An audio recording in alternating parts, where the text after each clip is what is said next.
Good morning. Well, that was a good hearty good morning. Good morning. Morning. Good, that's better. Yeah. Hey, buddy. I want you to turn in your Bibles, if you would, to 1 Thessalonians chapter 5 to begin with. This is our 11th message on encouragement and encouraging one another. Man, the rain is just... Raining sideways out there. I mean, it's very seldom that you hear it hit the front door. It is just pouring off the roof here. Wow. Haven't seen it rain like that here in a long time. Is it 1 Thessalonians 2? I got one that said to me just on this lightning and rain. Never rain. Nothing further than that. I've been watching it. I'll repeat myself again that the goal of this is, I've entitled this message, Putting the Christ Who Lives in You on Display. Obviously, the goal that I have in teaching this series is to help us all to become encouragers, to learn how to encourage, to be an encouragement to other people.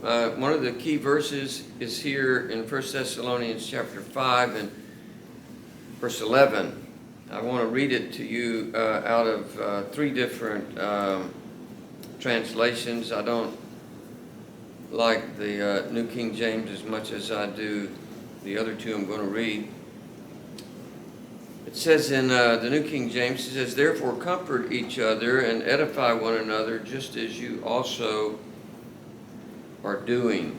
These are people that were, if you understand anything about 1 Thessalonians 5, they were worried about the day of the Lord had passed. They didn't know if they were going to see their loved ones again and all that kind of stuff.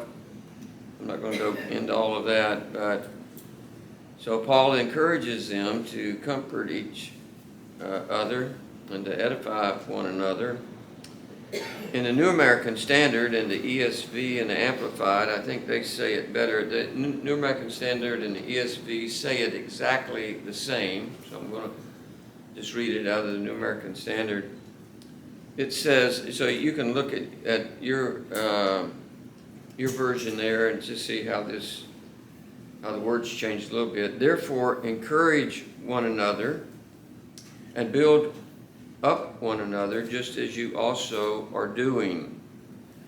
That's the New American Standard. Just therefore encourage one another and build one another up.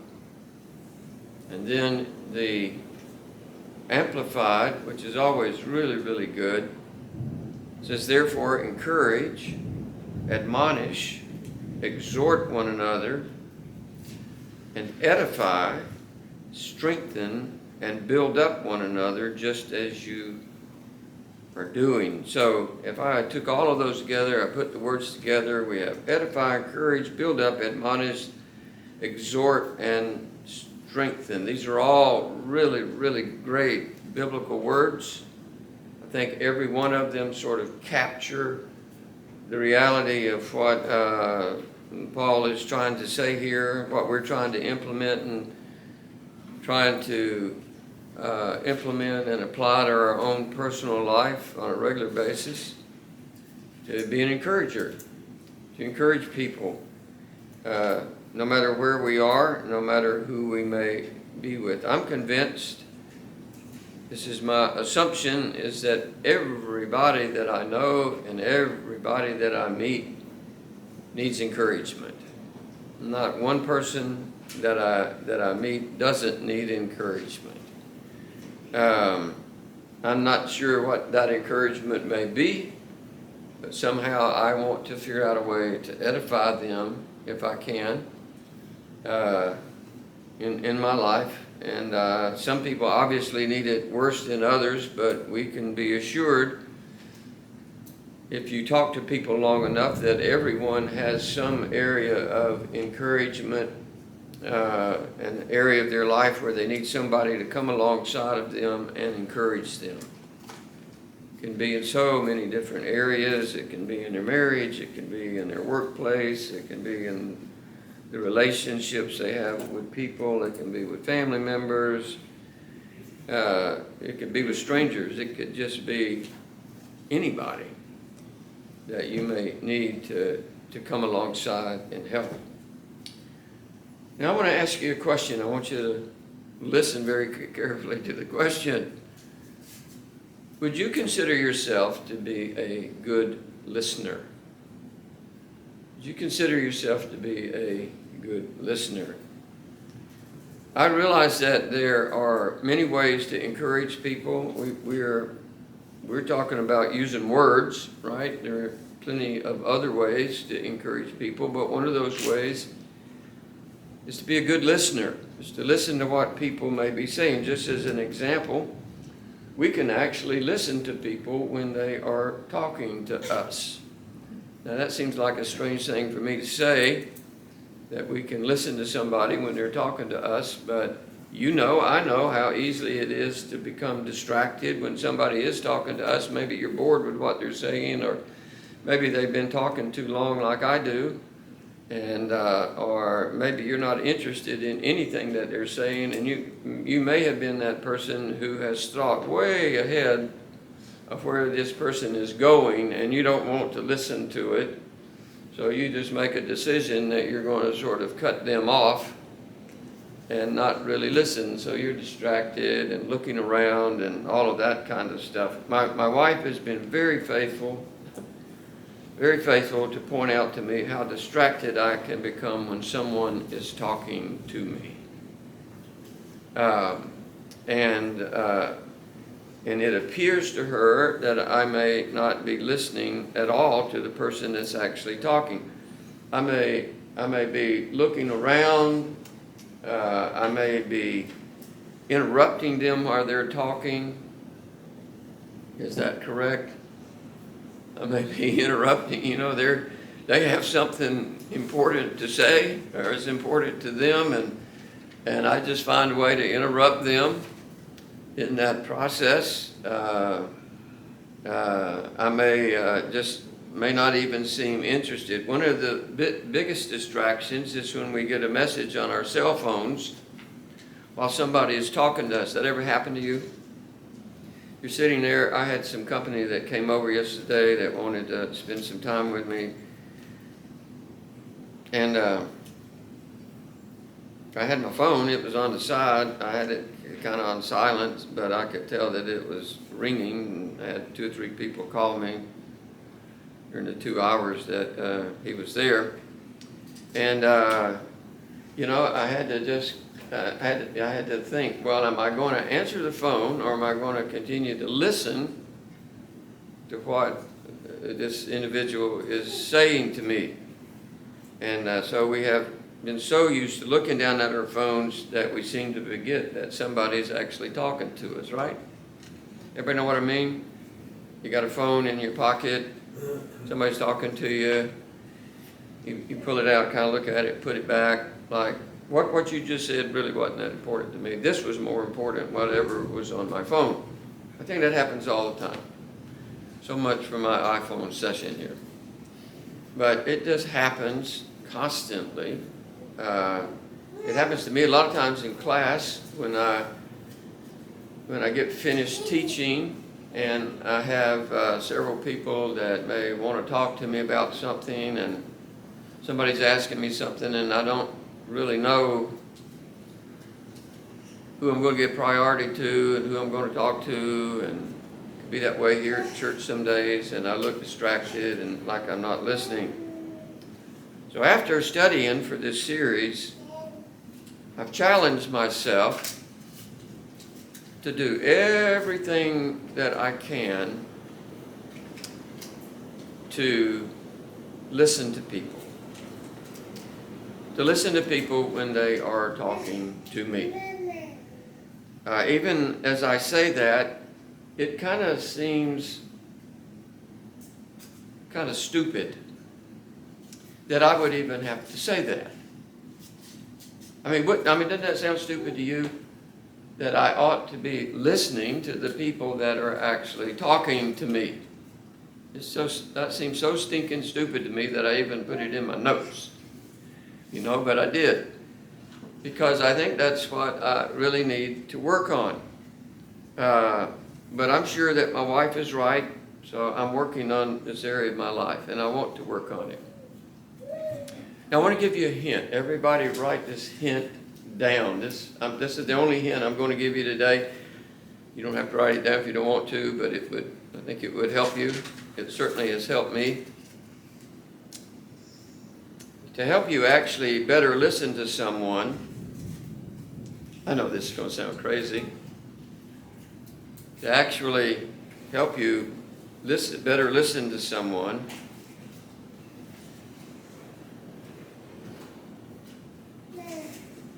look intently at them when they're talking to you. Look intently at them when they are actually talking to you. Right? Does that make sense? It's a good thing. I mean, maybe you're at a restaurant and you're talking to somebody is sitting across the table from you, and they're talking, and sometimes you can have two conversations going on and you hear what's going on behind you, but if you really want to hear what the person is saying that's talking to you, you'll do better if you look at them. I have this kind of interesting thing on my, I call them earplugs, but they're actually hearing aids. John probably knows about them, and James, and I can put a setting for when I'm in a restaurant and I can hear everybody, or it kind of decreases the zone where you're just listening to the person that's right there at your table or right there in front of you. I don't really care what the other people are talking about so much. Do you have that? Yeah, he says, yeah, you have that? I have that. And so this really helps actually looking at somebody. Now, I'm thinking somebody's just saying, well, Gary, you've lost your bananas teaching on something like this in a church, in a Bible study and all that, but not really. Not if you want to be an encourager. Not if you want people to listen to you. Not if you have something strategic to say to them. Not if you want the message that you have to be a message that's meaningful to them. If you're always ignoring them and not looking at them and not paying attention to them, I doubt very seriously that they're going to pay attention to you when you have something to say to them. Now, I've been guilty of this, so I can speak out of a lot of experience. I'm one of the older ones here, so I've had more experience at it. And I know exactly what I'm talking about not listening. I want to give you two things that it does when you kind of look at somebody so you can better listen to them. First, it obviously helps you to listen better to the person who's speaking to you, right? Right? They're talking to you. And it really helps you to better listen to what it is that they are saying and what it is that they are communicating to you.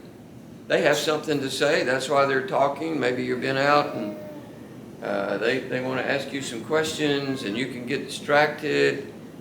But if you will look at them intently while they're talking to you, then chances are, not always, but chances are that you may hear them much more clearly than if you're not. If you're just kind of looking around and, if you're sitting out here in the audience and I'm looking at you and I'm talking and you're just kind of doing this, I just sort of figure that you're probably not listening to me. I'm looking at the rain out there. It's very distracting. I've never seen it rain this much. I hope my car be there when I get out. It might slide down the hill. So it's really, really raining. The second thing it can do is it lets the person who you're speaking to know that you have their attention, right? If I'm talking to Larry and Larry's looking directly at me,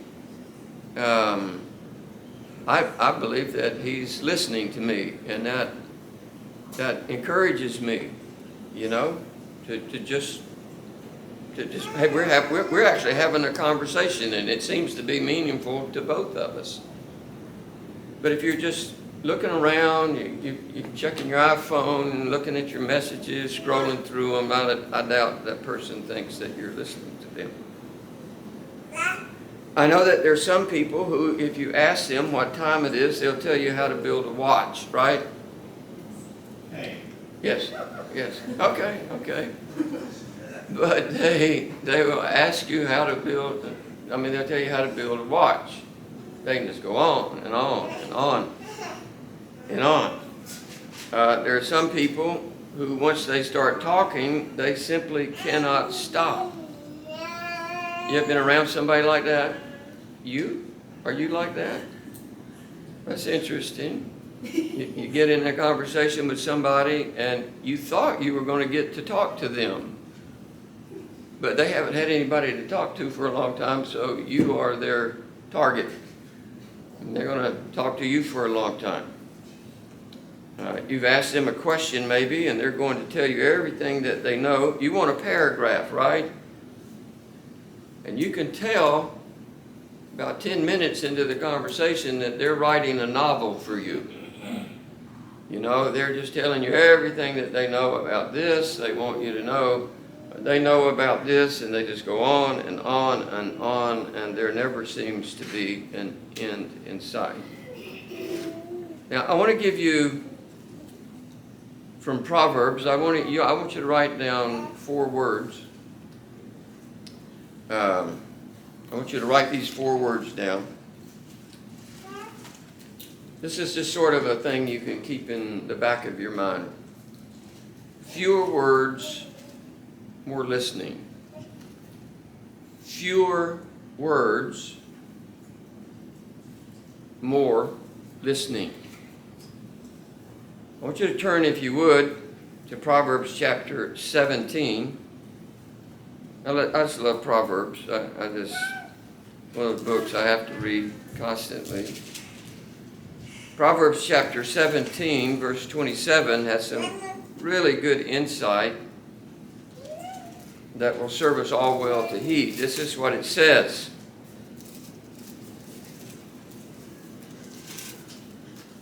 Everybody there? Maya's there. It says, he who has knowledge spares his words. Let me read it again. He who has knowledge spares his words.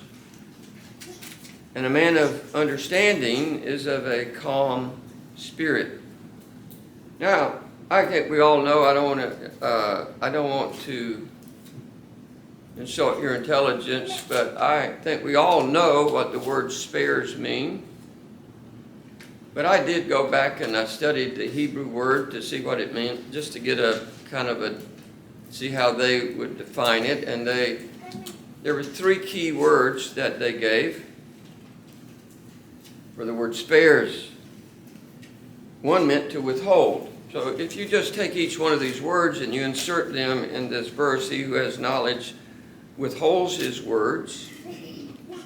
The second word that they gave was to refrain. That was the one that I liked. He who has knowledge refrains his words, refrains from speaking. And the third was to keep back, to actually keep back, sort of like withhold. He who has knowledge keeps back his words. And we could say that a wise person refrains. Somebody that's really wise, somebody that has knowledge, is somebody that refrains from telling you everything that they know.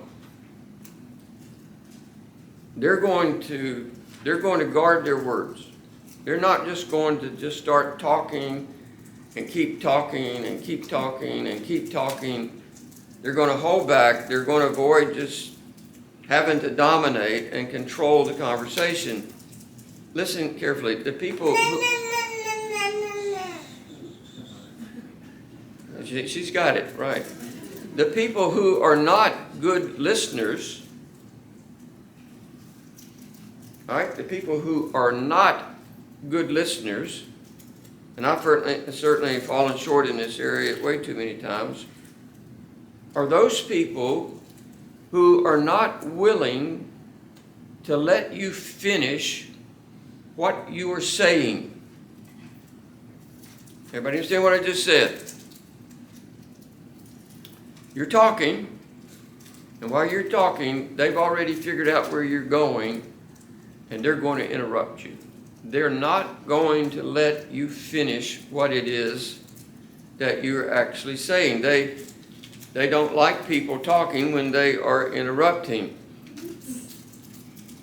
You say something and they simply cannot help but try to let you know what they know and where they think that you may be wrong. I think we've all experienced this. You're talking to somebody and you're trying to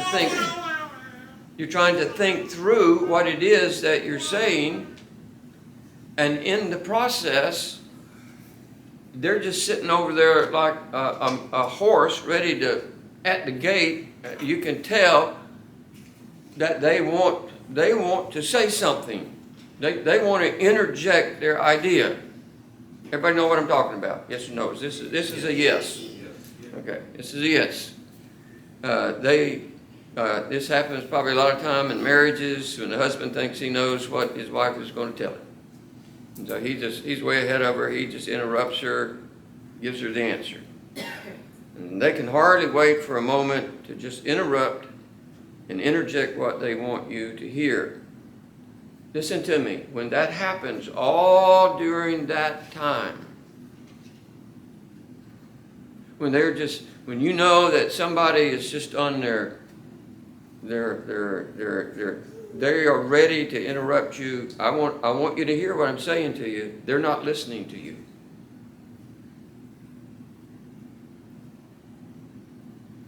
You better understand what I just said. Somebody's talking to you, and you are ready to interrupt them before they ever finish their sentence, or you know where they're going and you're going to stop them. You think this is taking too long. At that point, you're not listening to them, and they know that you're not listening to them. This is so critical when you're talking to somebody who's lost and without Christ.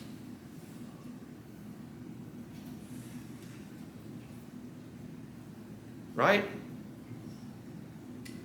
You probably have children like that. You have friends like that. You have people that you meet at AU Health like that. And you begin to talk to them, but they say something and you want to interrupt, and they don't know Christ. Listen, just let them say what they want to say.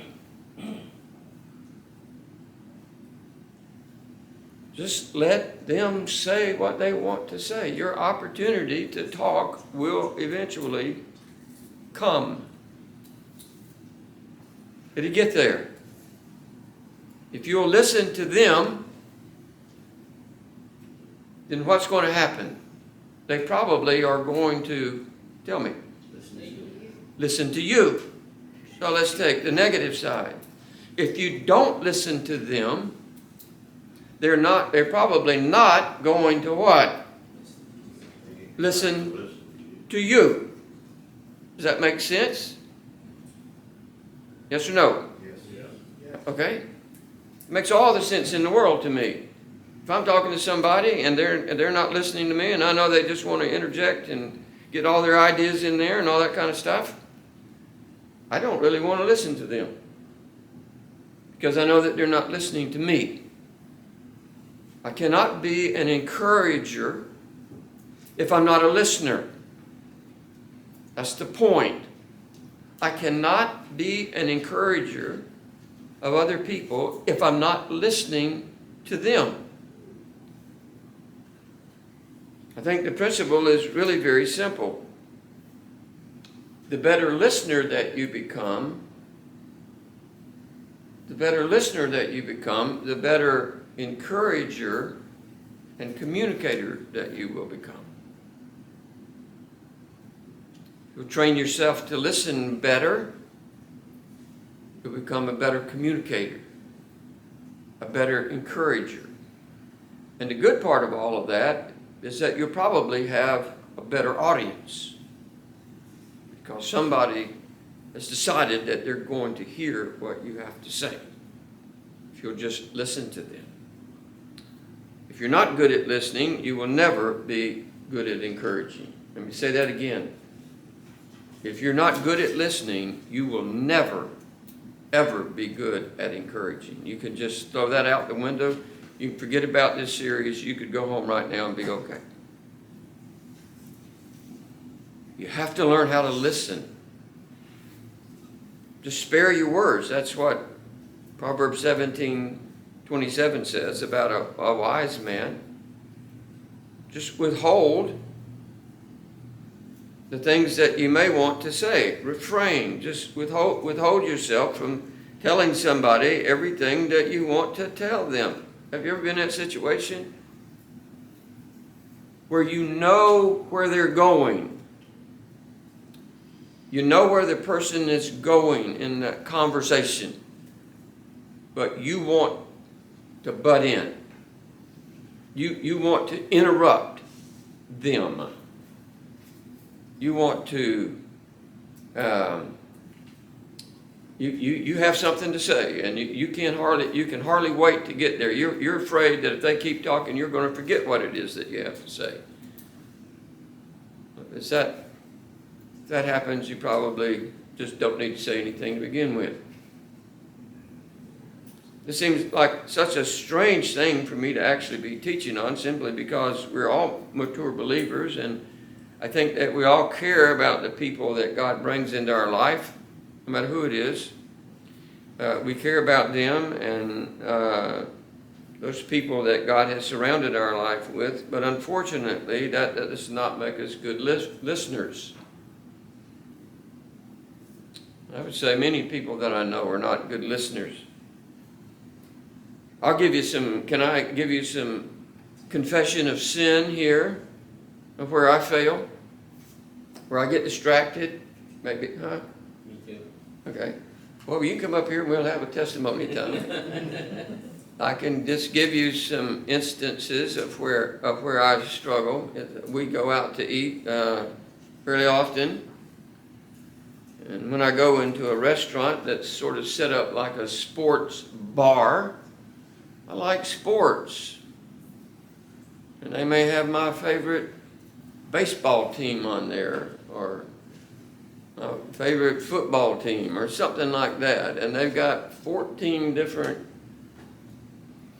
big screens that surround me. And I've got two people in front of me, my wife beside me, and I've got all these screens that are competing for my attention. Does anybody know what I'm talking about?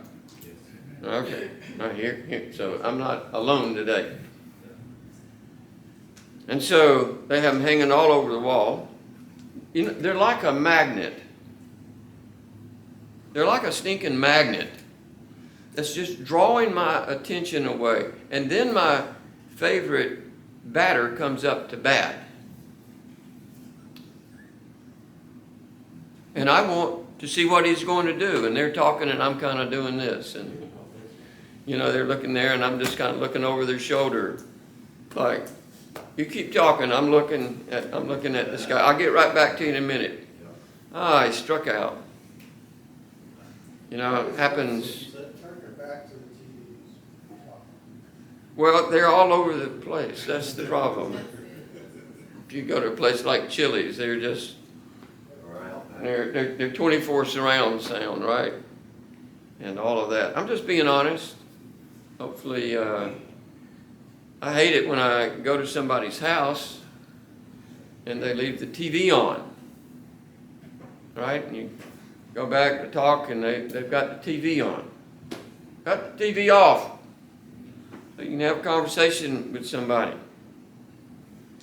But no matter how much I know what I'm talking about, this looking at these large television screens, I still find myself glancing up there to see what the score may be or who's batting. It's like they're saying, "Here, Gary, here, Gary." It's like calling a dog, get some food, you know. "Here, Gary, here, Gary. Just look at what we've got going on here."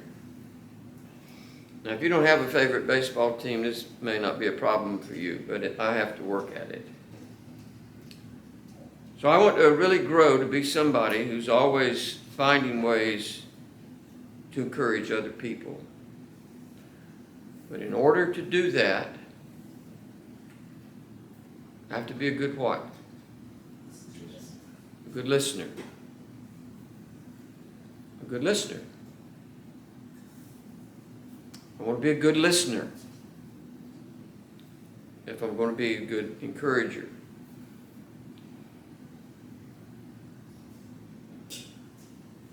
I believe that God has this problem with us all the time. Here's what we do. We read His Word, but we're really not listening to it. Let me ask you a question. I want you to be honest. I think I'll ask you to raise your hand. How many times have you sat down to do your devotions or to read through the Scriptures, and you read them, and by the time you get to the end of the chapter, you don't have a clue about what you've read? And that's everybody. You couldn't tell anybody what you just read. John 17, John 18. I'm not sure anybody can remember what John 18 was about this morning. Huh? Yeah, so is John 17. You know? High priestly prayer. Right, the high priestly prayer. Peter cutting off somebody's ear. Yeah, put your sword up, Peter. Just a little knife. And so, we pray, but we're really not listening to God. Some people, when they sit down to pray, all they do is talk.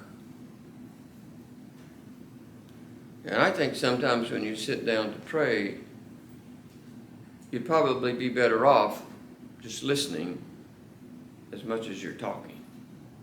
Right? I pray from this on a regular basis. I just open it up. And I go to different sections of Scripture.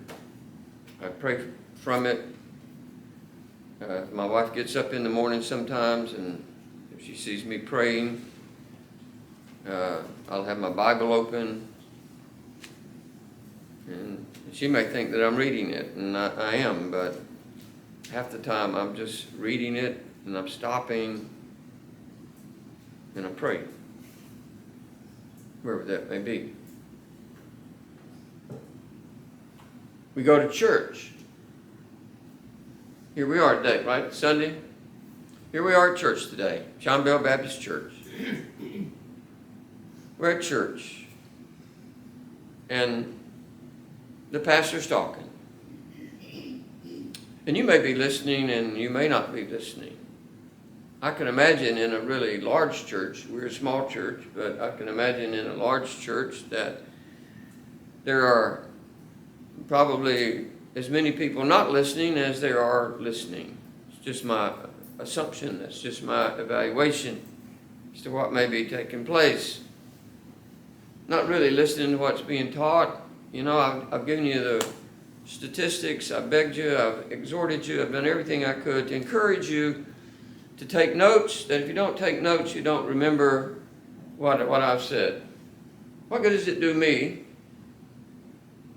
to study for hours and hours to develop a message, and within 20, 30 minutes after everybody's left the back door, they don't remember anything that I've said that day? That's what the statistics reveal. That within 30 minutes after you have left church, that if you've not kept notes, that you literally have forgotten 95% of everything that was spoken. 95%. That's a lot, right? Yeah. That's a very discouraging, that's very discouraging for a pastor. I have notes that I give my students at school. These notes, they're online. You can get them. Julie puts them on there.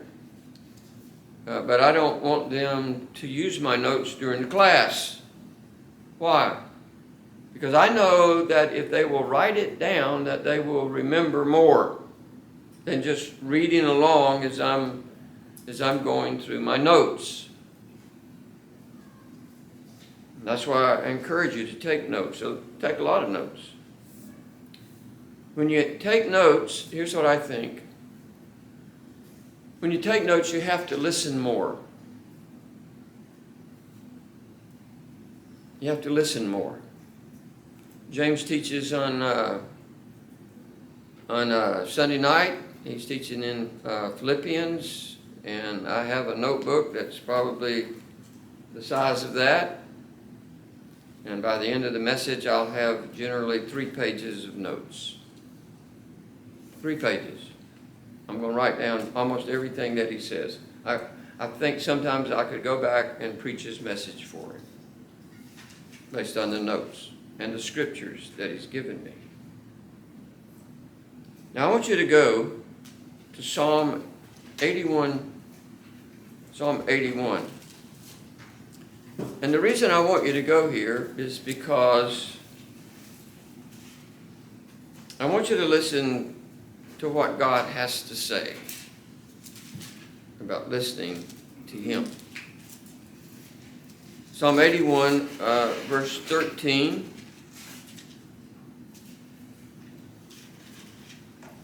And I'm going to actually start in verse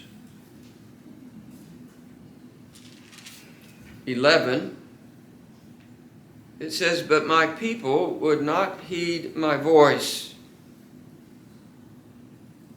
and Israel would have none of me. So I gave them over to their own stubborn heart, to walk in their own counsels." Listen to this plea that God gives in verse 13. "Oh, that my people would listen to me. Oh, that my people would listen to me.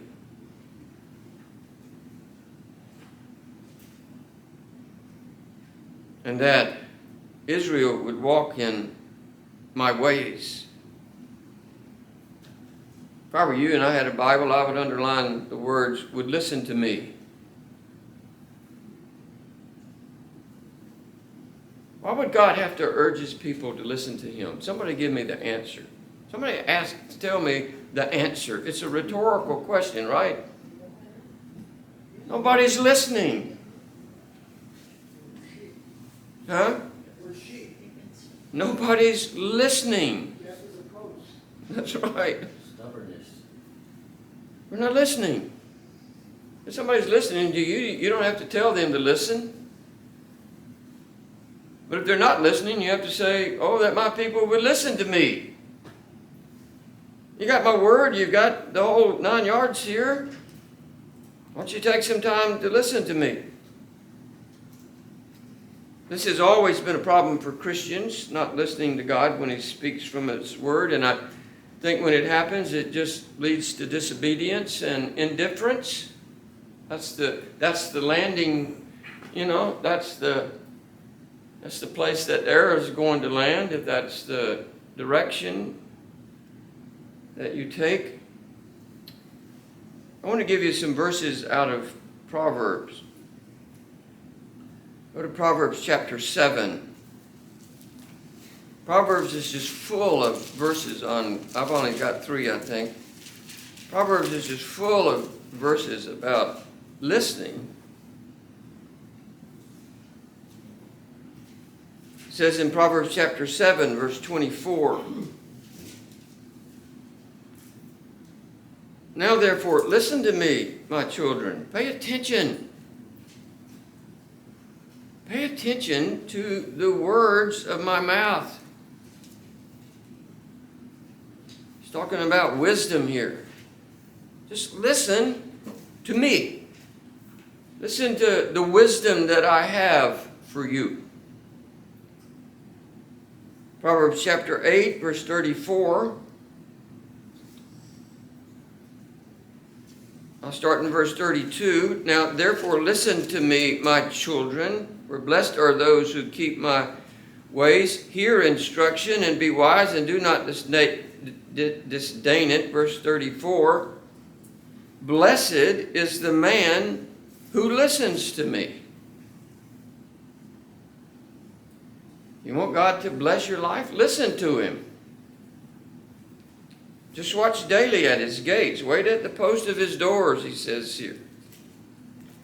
Proverbs chapter 19, verse 20.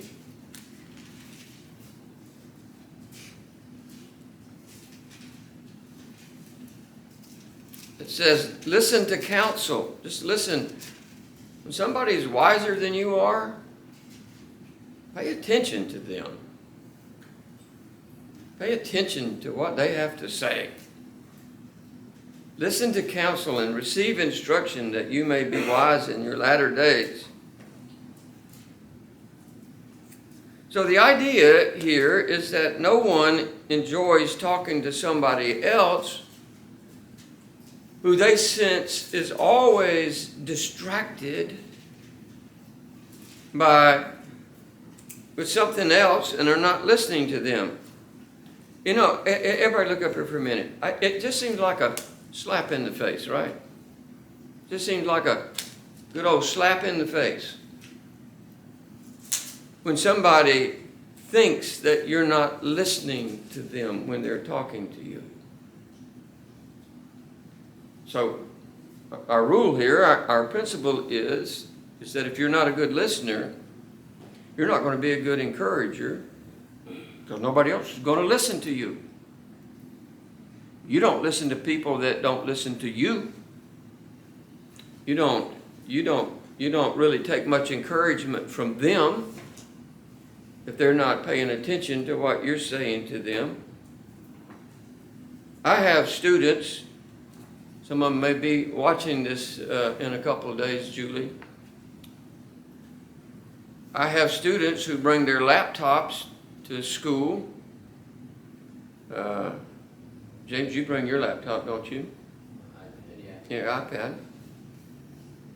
And too often they're looking at something else on the internet rather than listening to what I may be teaching. I have two students here, and both of them can say, amen.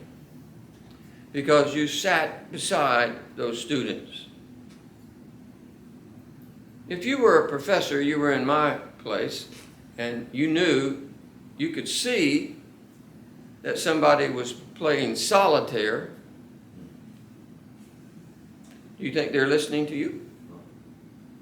If you could see that somebody's on Facebook, scrolling through Facebook, do you think that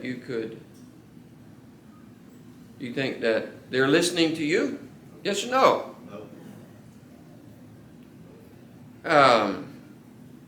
I had one student that brought his work to class every time that he came. He brought his work. And he'd be scrolling through the internet, reading emails, and then he would, next thing I know, either on his phone or on his computer, he'd be texting back, he'd be texting somebody or writing. Do you think that I think that he's listening to me? He's never even looking up at me. He's so absorbed in this other thing called a computer or an iPhone that he's so distracted. In my mind, I know this is going to sound a little arrogant on my part, but please forgive me. I think that they're dishonoring me, right? Do you know how long it takes me to develop a course? Do you know how many hours it takes to teach a 2-hour course and to teach 2 of them every night. 4 hours. You know how long it takes to develop that? Just to go over the notes. Just to mark them up. I mean, if I took a page off of my notes here, they're all marked up. They got colors on them, and can anybody see that? You know, it takes hours, days, weeks, months. When we did the Connecting My Mind with My Life series, I spent 6 to 8 months developing that course where I ever taught one thing in this church on that.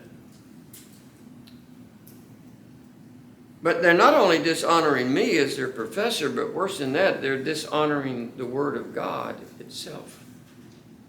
Now that's what troubles me. That's what troubles me in church. I'm not here to reprove or rebuke or anything today. It troubles me. I've seen young people in church who are texting back and forth with each other. Have you ever been to a church like that? I have. Honestly, you can just see it happening in the back.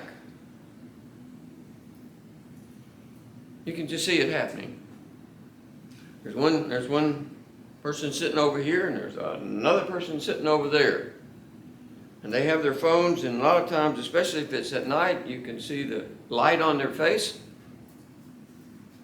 And they got the head down, and this is the way it works. Everybody look up here at me. I'm going to tell you how all this works. They're sitting there, and they've got a conversation going, and the person over here is typing and texting, and you can see them hit the send button. And the way you know they hit the send button is because their head turns over there to see. And the other person's head goes down, and then they look back.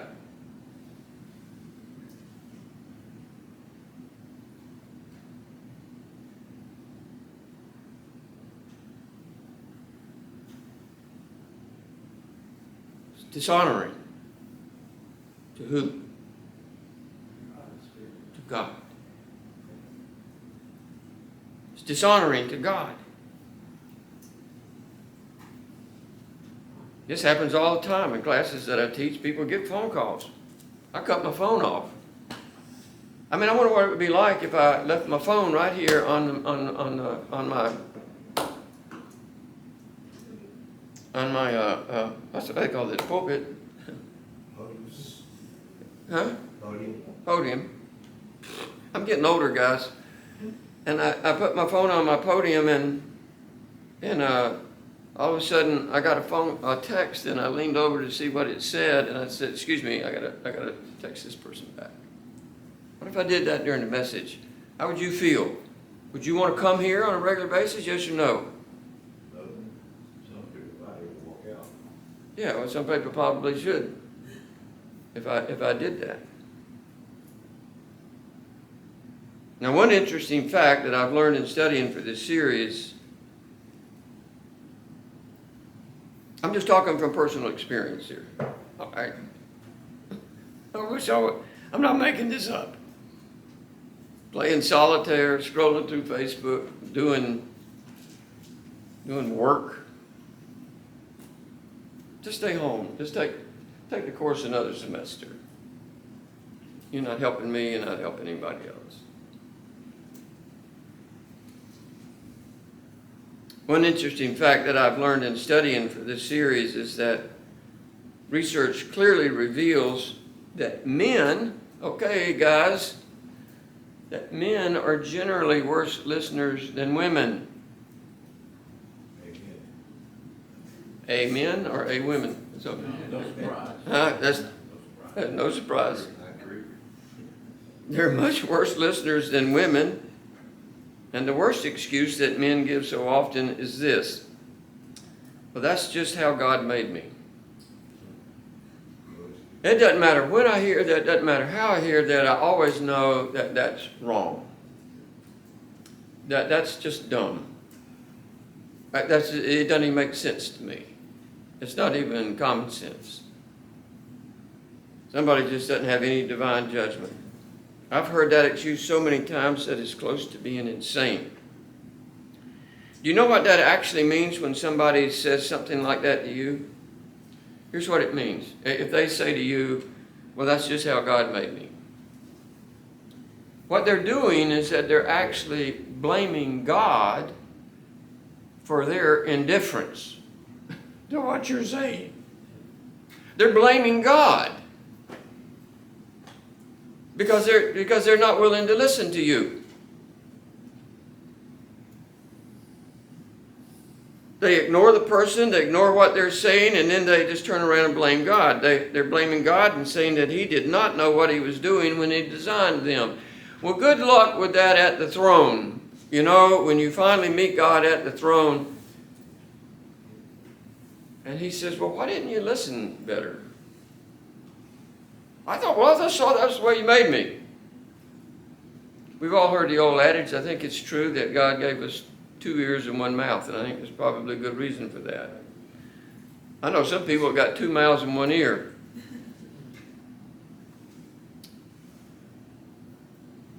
God knew exactly what He was doing. So here's what happens when we make a point to listen to people with intentionality. This is very important, so listen very carefully. I have 3 words. You ought to write them down. Here's what happens. When you make a point in your life to listen to people, especially to those in your family, you validate them. You validate them. When you validate somebody, you have the potential to deeply encourage them in their Christian walk. Listening to them is your way of telling them that they are very important to you. How many times have your children been talking to you and you're just not listening to them? You're so distracted. So distracted that you don't have time to listen to your children. Well, no wonder they don't listen to you. Listening to your children, listening to people is your way of validating to them that they're very important. You know, I was thinking about, I just went through the scriptures for a while and I was just reading, just trying to get a feel for what I'm about to say. I feel like Jesus, everywhere that Jesus went, and the way that He talked to people, that He was constantly affirming people. That He was building people up, that He was validating people. It didn't matter who it was. It could be the demoniac at Gad, you know, that had 2,000 demons inside of him, and I mean, he just, somehow he's validating him. I was thinking about Nicodemus. When Jesus talked to Nicodemus, and He said, are you not the teacher of Israel? And you don't know these things? The wind blows wherever it wants to, right? Spirit moves however He wants to. You don't know, you're the teacher of Israel? He's communicating. Zacchaeus, hey buddy, why don't you come down out of that tree and we'll go to your house and we'll just talk. Maybe break some bread together.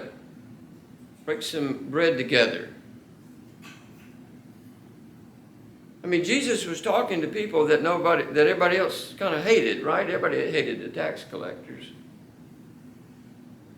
They did. They hated them. And Jesus didn't. He built Zacchaeus up, and I went back and I read the story of Zacchaeus, and he said, he said 2 things. I forget what the first one was, but the second one, was, if I've taken anything from anybody that I shouldn't have, I'll repay them fourfold. And he said something else, that it was double. If I took $100 from them, I'll give them 400. Just because he had one conversation with somebody that was willing to validate him. Every time that Peter failed, Jesus found a way to encourage him. Peter failed a lot. I mean, he was good at failing. But when the day of Pentecost came, he was the best preacher on the block, right?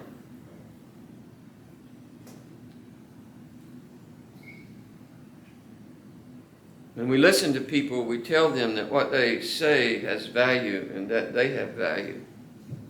Do you know how important that is, to tell somebody that they have value?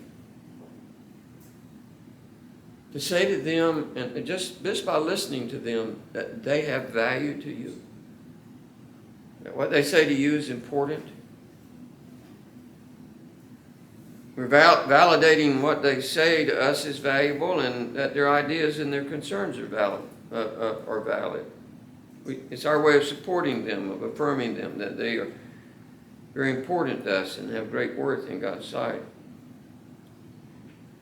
I'm convinced, you can evaluate this on your own, but I'm convinced that listening intently to what people have to say build stronger relationships than just talking a lot.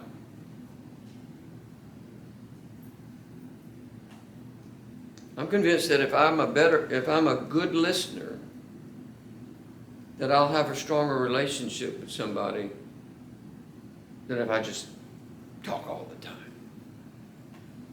Now, I can do that, right? If you've been around me enough, I can just talk. My daughter's smiling. My wife's probably smiling. Larry's smiling. I can talk. When you're a good listener, you're demonstrating genuine love for people. You're letting them know that you genuinely care about them because you're willing to take time to listen to what is hurting them and what they're struggling with in their life. Some people just need somebody to talk to at times. I mean, some people are lonely. I know people that are just lonely. They just want somebody to listen to them.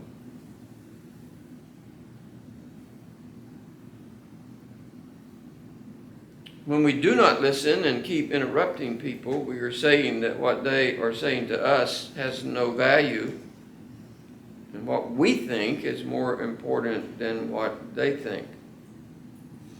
Now, I think this happens all the time in marriages. When the alpha dog in the marriage, right? When one of the mates just has a stronger, almost imposes their opinion on the other partner. That's a great way to just tear a marriage down. You can tear it down really quickly if you're not careful. Just don't listen. Don't even try to hear what they may be saying to you. So let's see if we can make this really practical for just a moment. Have you ever been talking to somebody? I know that you have. This is a rhetorical question. Have you ever been talking to somebody and you know that they're not listening to you? Everybody raise your hand. You just know. I mean, you just know that that person is not listening to a word that you have to say to them. I've been talking or teaching, and I can tell that people are much more interested with something else other than what I'm saying. Here's what I want to call that if I'm the person that's not listening. Okay? I don't want to call it not listening. That's too passive. I want to call it casually ignoring, rudely ignoring. That sounds a little worse. Just rudely ignoring somebody when they're talking to you. just casually, nonchalantly telling me that whatever it is that I may be saying at the moment really doesn't have much value in their life at all.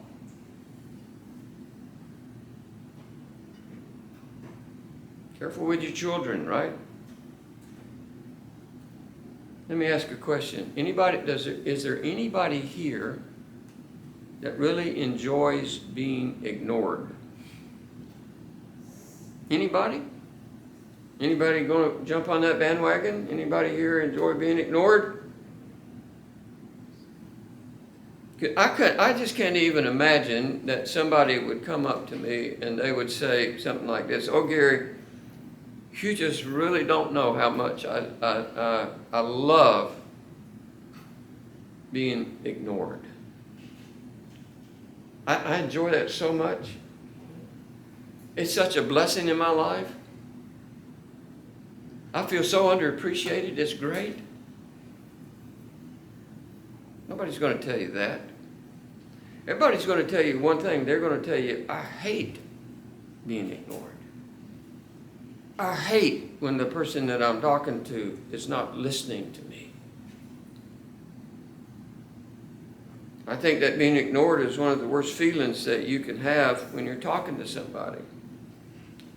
You know, here's how I feel if I feel like somebody is ignoring me when I'm talking.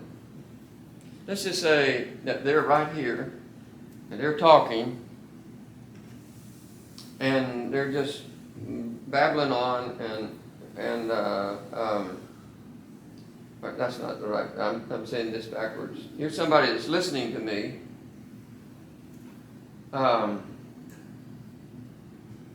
I'm talking, but they're sitting over here and they're just kind of,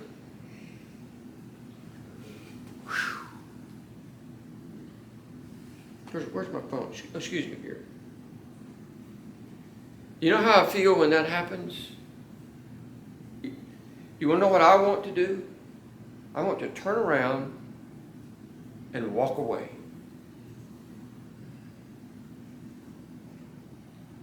If you don't respect me enough to listen to me when I'm talking to you, whether you consider it to be important or not,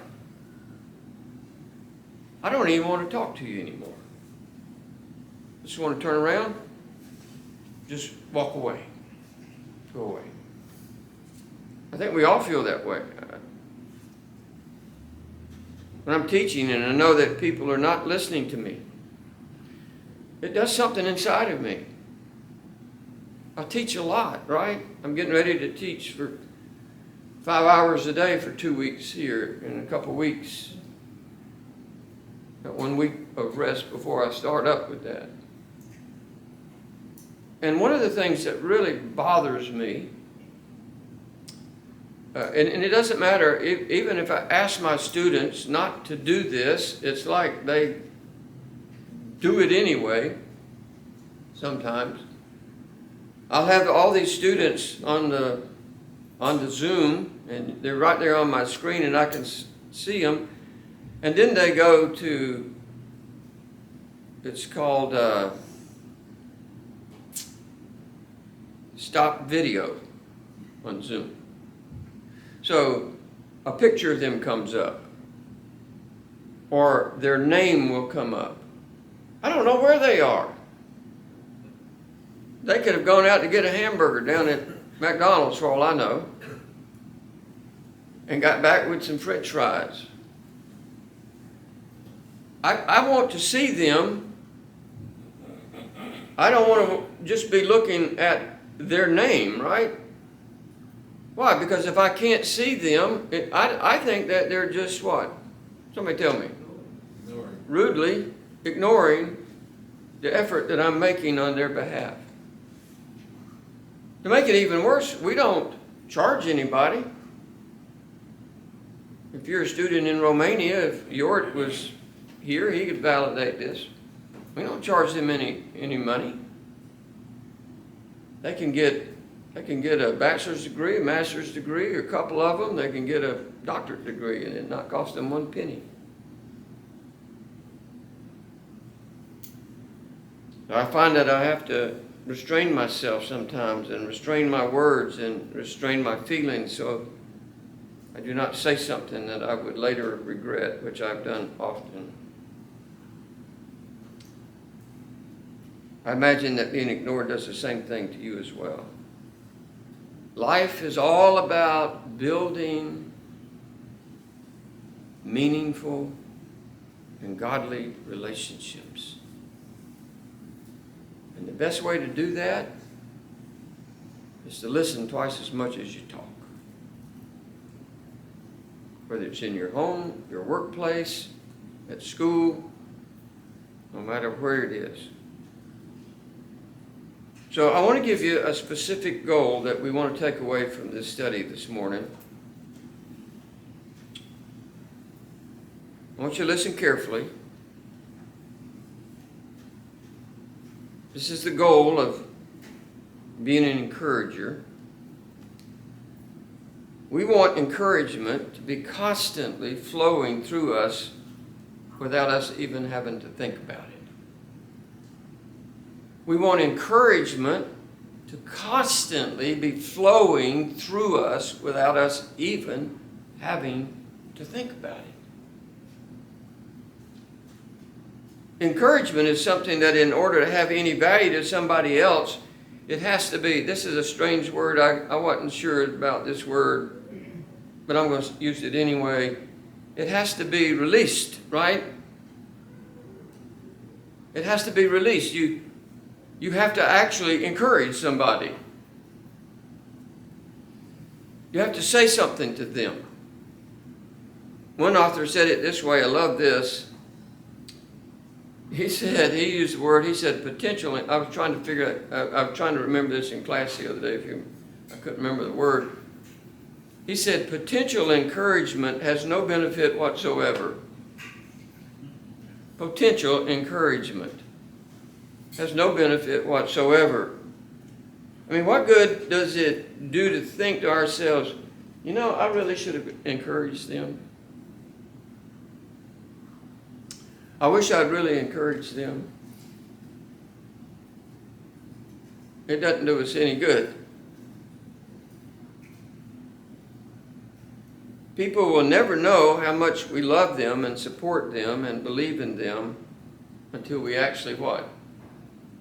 Come on, tell them. Tell them.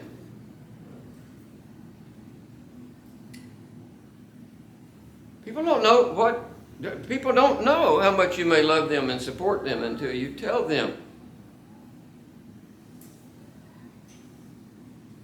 I make a habit to text all of my children on a fairly regular basis, don't I, sweetheart?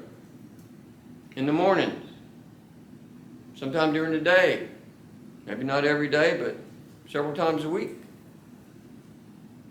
I don't say much, do I? I say, hey, I love you. I want you to know I'm praying for you. And Daddy. Tell my wife all the time. Now I want to give you one amazing sentence. Just one amazing sentence. I want you to write this sentence down. It's got 6 incredibly powerful words contained in it. I want you to tattoo these on your brain if you like tattoos, and I want you to say these words to those that you love and care about. Everybody ready? Ready. Ready, set, go. Here are the words. 6 words. I am so very proud of you. I am so very proud of you. Tell your wife. Tell your husband. Tell your children. Tell your friends. Tell people in church. Make people feel special. Whatever you have to do. I'm so very proud of you. Sometimes I might use the word, I'm so stinking proud of you. That's the term of endearment. Yes, Andy? My son pointed out to me that it's actually 7 words, 6 So. I am so very proud of you. He's right. Would you like us to cut off the first word or the last word? No, you can just,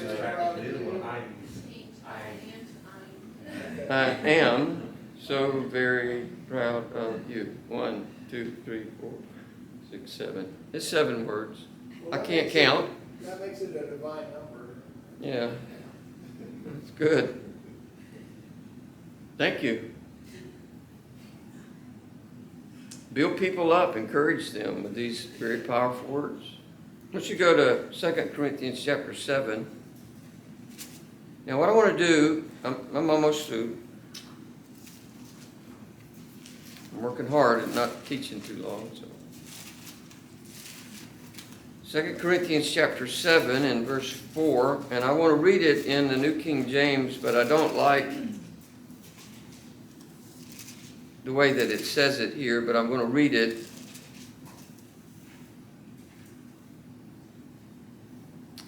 It says, "Great is my boldness of speech toward you. Great is my boasting on your behalf." That's the phrase that I'm going to read some other translations. "I'm filled with comfort. I'm exceedingly joyful in all our tribulation." I want to read it out of the Holman Study Bible. That's a great translation if you don't have one. It says, "I have great confidence in you. I have great pride in you. I am filled with encouragement. I'm overcome with joy in all our afflictions. I have great pride in you." The NIV, which is it's a good translation, says, "I have great confidence in you. I take great pride in you. I am greatly encouraged in all our troubles. My joy knows no bounds." I believe there's only one rule for encouraging people. Everybody ready for this deep moment here in the church? Just do it. Just do it. Just go encourage somebody today. Encourage them. Tell them how much you love them, support them. Everybody needs encouragement, and here's what you will find to be true. You're determined to become someone who's always looking for ways to encourage people, so listen very carefully.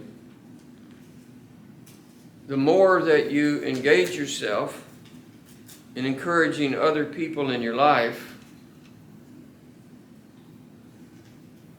the more concerned that you will become about who they are and what they're going through in their life.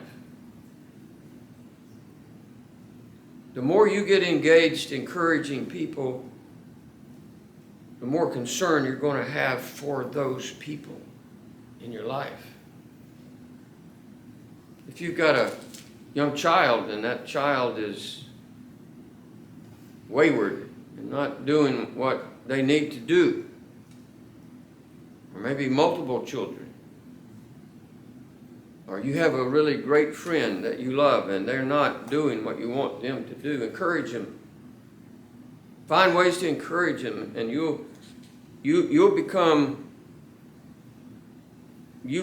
more concerned about who they are and what they're going through in their life. And you know what happens? You know what's going to happen if you do that? They're going to come to you. They're going to come to you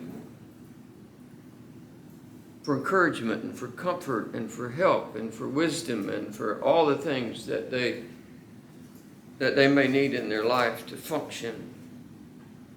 I want to close with this very simple perspective related to encouraging people, so listen carefully. This is where I got the title for the message today, to put Christ on display. Julie, you can think the notes I sent you, I have made the title a little bit shorter so it fit on the web page, but if Christ truly lives in you and indwells in you, then make a deliberate choice to always put this amazing Christ who lives in you on display. If you know that he lives in you, put him on display. Don't wait. If he's kind, you be kind. If he's caring, you care. If he's an encourager, you encourage. If he loves, you love. Display him to other people by encouraging them to become everything that God wants them to become. Display his grace, right? Display his kindness. Display it. Just put it on display. Display his concern. Display his love to other people by building them up in their faith. And you will never regret making that decision. Never. Never regret becoming an encourager. Right? All right. Anybody have any questions? Just a comment. Okay. First thing, when you give us a chapter and a verse, let me know if you